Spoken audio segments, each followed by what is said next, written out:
Today I'm going to be teaching you how to make Christmas cookies.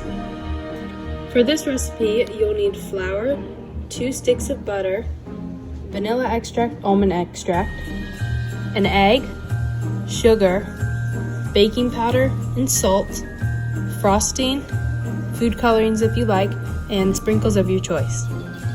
The first thing you need to do is preheat your oven to 350 degrees Fahrenheit.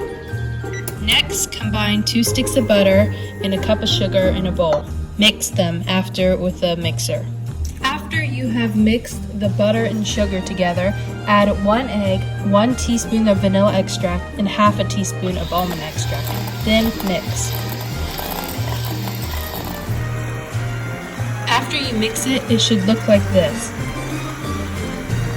In a separate bowl, mix 3 cups of flour, half a teaspoon of salt, and 2 teaspoons of baking powder. Now combine the dries and the wets and mix.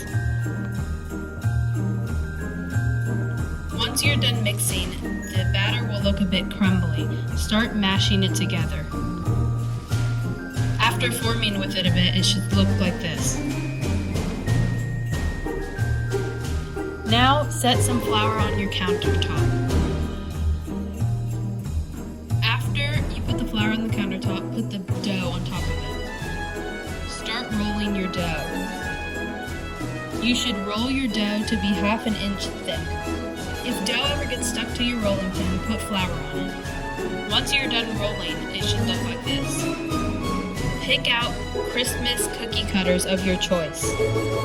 On a pan with tin foil, spray it with cooking oil. Now, cut out of your dough with your cookie cutters. Once you're done cutting, carefully transfer it to your baking sheet. When the oven is fully preheated, put it in the oven for 7 to 10 minutes. When your cookies are cooked, take them out of the oven and chill them for 15 minutes. While your cookies are chilling, on a separate plate or bowl, put food coloring and frosting. Now, decorate your cookies however you want.